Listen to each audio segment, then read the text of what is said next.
Alright, y'all. Welcome back. Zeezzy the King. Like and subscribe. Add me on Facebook. It's been a minute since I did my last video, but I'm back in full effect. And for my long-time subscribers, I promised this about 1.5 years ago, and I got it going. I got the first 3 scripts writ, and I'm finna probably come back to back. Here we go. You seen the thumbnail, the Underworld franchise. I'm kicking it off with part 1, and we gonna go from there on. I got a big Halloween special, which is my favorite month, coming up. My birthday was 1.5 weeks ago, celebrated, had a good time, bam, bam, bam, did my thing. Now I'm back. From this point on, all the way through Halloween, I'ma have a video damn near every day, every other day. Damn the work schedule. Ain't no story time, nothing. Let's get to it. Underworld.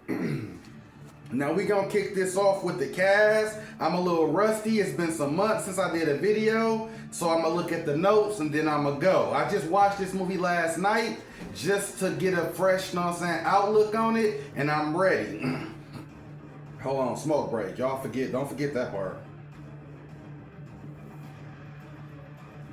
Alright. We got Kate. Excuse me. My bad. We got Kate Beckinsale as Celine. We got Michael Sheen as Lucien. We got Bill Knight as Victor. Victor is the head vampire. I'm gonna get to all who these people are as I go on with the review, but that's my boy. We got Scott Speedman as Michael Corvin. I'm gonna get to him. We got Shane Prowley as Craven. We got Kevin Grievous. That's Raz. And then he also the co-creator and writer and director of the movie, because these is based upon Kevin Grievous characters. And then we got the director is Lynn Wiseman, the screenplay by Danny McBride. This had a budget of $22 million, and they put all that money to great use in this movie with the CGI and practical effects. Then we got the box office of $95 million, so that tells you sequel bait off top. We made our money back. Now this is a vampire and werewolf movie. If that ain't your style, it ain't gonna work for you. But we don't say vampires and werewolves. They are termed vampires and lycans. Lycans are Lacperia, or whatever the origin word for that is. But a quick synopsis, you know what I'm saying, about certain things I might say throughout the movie or franchise to get it out the way. If I say death dealers, that's the vampires. That's like the elite, you know what I'm saying, vampire kill squad. They go after, you know what I'm saying, certain human civilians they might want to investigate, mostly werewolves. Now the movie kicks off top, enthralling you into it. It's dark, gloomy, gothic.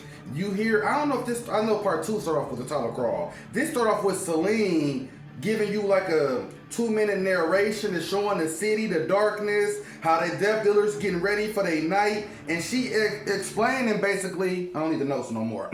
She explaining the origins of what you finna watch and of the movie's nothing concept. This bitch on like a motherfucking high-rise castle, and she jumps down like 20 stories to the ground, and she finna start her death dealing, which is hunting werewolves. So we go underground to the subway station. I don't even know what city this is. It's some Gotham ass looking shit. I don't know. Maybe I forgot that. Maybe they never mentioned it. My point is, they underground. You see Celine and a few of her death dealers, and then you see the werewolves. You see these characters because they in human form. These ain't the werewolves from, you know what I'm saying, back in the day. Once they turn, they can't transform back. They can transform into their human form and werewolf form. So you don't know they werewolves yet, but you seeing the outlook and the setup of what's going on. And then we got Michael's character, who everybody is the center stage of the movie. So as they starting to do what they do, the shootout get to happen. Vampires start to shooting silver nitrate bullets at the werewolves. They start doing their little things. Some of them start transforming into werewolves, and the shit is a hell of a scene. It's like, whoa, it gets you enthralled after Celine's 2-minute intro, and now in this scene you see So after the little shootout fights, it's a nice little 5, 7, 8 minute scene. All the vampires and werewolves don't accomplish their goal because the werewolves are there for Michael. And Celine and the Death Dealers are there just to kill them and exterminate them. That's their life legendary goal. So after that happened, the vampires go back to their Gothic castle and the werewolves go underground to, you know what I'm saying, meet up with their leaders and discuss what happened. The werewolves are like led by Lucien. He like, did y'all get the human we looking at? Which is Michael. I'm just gonna get this shit out the way because this ain't finna be no long damn review. Michael is the ancestor to vampires and werewolves, aka lichens. He got the genus from the original vampire and the original werewolf, which is, it's a father who had 2 sons, William, and I'll get to that to the next movie. My point is, the father is the genus for werewolves and vampires, but his sons had specific genes, 1 vampire, 1 werewolf. Michael is from that origin of family members. So without getting into part 2 a lot, because part 2 is, you know what I'm saying, a lot of this shit is, you know what I'm saying, spilled out into 2 and 3, which is a prequel to 1 and 2. So I don't want to get into them before I get into them, but they looking for him because they want to crossbreed the origins of vampires and werewolves to end the war. That's Lucien. Now you looking at this movie from a vampire's perspective as if you the fan of the vampires, is how they lay it out the first quarter of the movie, in my opinion.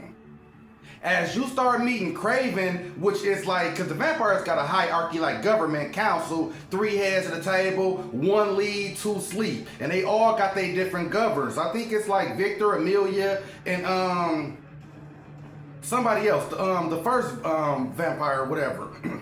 I forgot his name. But anyways, so as they regroup and telling each other leaders about Victor ain't woken yet, but the leader is Craven, which is like the counselor who leads until the vampire wakes up. Celine telling him, we was shooting at these niggas, this, that, and the third, but it seemed they was kind of after a human. So she started doing her research, and then Craven don't believe her, like, why the fuck would they be after a human? So she started doing her secret research and realizing, and that's when we go to Lucien and Rad's character. He got 3 big ass bulks of like metal shards in his chest. They ripping them out, doing their little werewolf surgeries and procedures and shit. He like, yeah, we didn't get to the boy, we was interrupted. So Lucien mad, like, fuck it, I'm gonna do this shit myself. There's a bunch of exposition and shit happening between these scenes, but I'm not finna overly boo bop bam.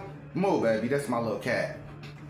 So next scene is when Lucien goes out to do this shit himself, basically. So we get to the hospital, I think, where Michael works. So they all in the hospital, and Celine been following Michael and Lucien to see what's going on. So when they get to the hospital, they see him. He see that they after him. He leave work and run home. That's when it's a big ass shootout again. Celine trying to kill Lucien. He trying to kill her. Death Dealers, werewolves, fight.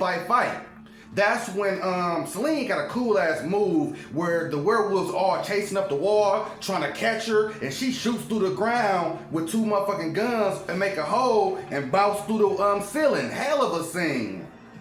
That's when you see Lucien grab Michael and bites him just to confirm he the one. Because Lucien got a doctor throughout the movie, a werewolf doctor. He sterilize you and test you with vampire and werewolf DNA. Normal humans can't withstand both. If you get bit by a werewolf and then a vampire bites you, you dead. Vice versa. But if you can withstand both, that means you are connected to the genus, and we got the right case subject. Because they've been testing a bunch of Michael Corvins for a millennium who never been that real, you know what I'm saying, bloodline until they come across him. So he was like, I tasted his blood, I got his memories, blah, blah, blah. When they find out Michael Corvin is the Corvinus clan ancestor, that's the goal, is to show vampires and werewolves, we beefing all this time, but the hybrid exists. and it's more powerful. So we need to end this war, because I don't want to spoil too much about 2 and 3 with Lucien's backstory,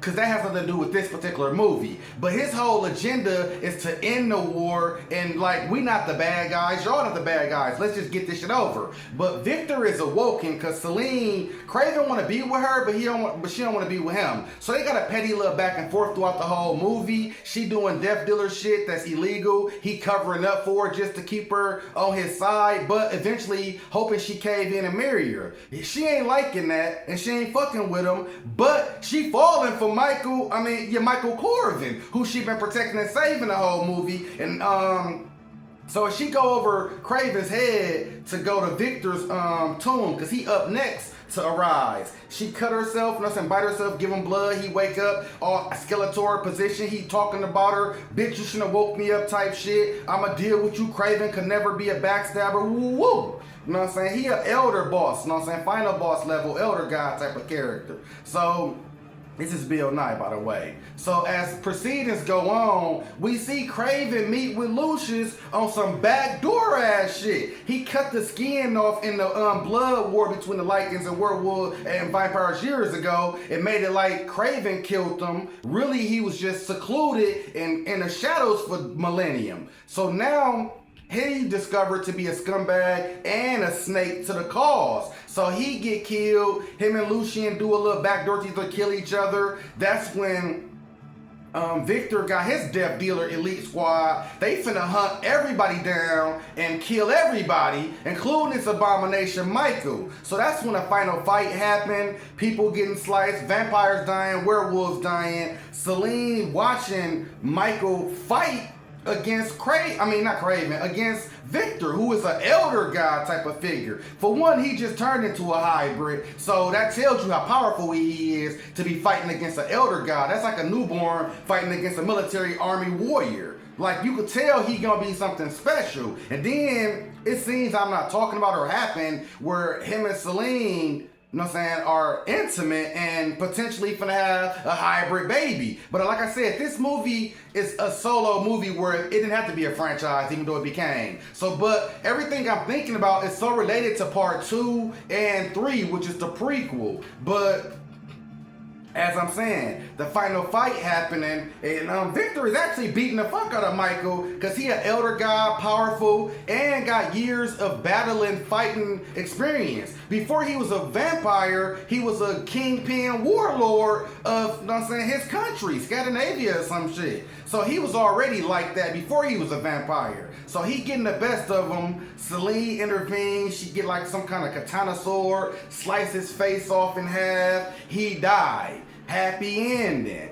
But not really. Because when the doctor for the Lycans, Lucien's personal doctor, got hauled in to Victor to explain all of the shit that she been suspecting that Craven been backdooring, he explained what happened about the vampire origin stories that I said earlier, and Victor like, man, that's some bullshit, woo woo woo, even though Victor know what's up, and that's gonna happen in part 2 and 3 when I get to them. But as he gets so mad about what he hearing, cause he know this shit is some truth to it, he smacks the fuck out the doctor to death with his vampire claw. And so when he do that, the blood get to dripping into the other coffins of the other elder gods who was sleeping. And I'm so sorry, it's the werewolf, I think is William, and the vampire name, I cannot believe I can't remember his name. It's gonna be on the screen because I'm gonna do my editing and find it out. But dude is a bad motherfucker too,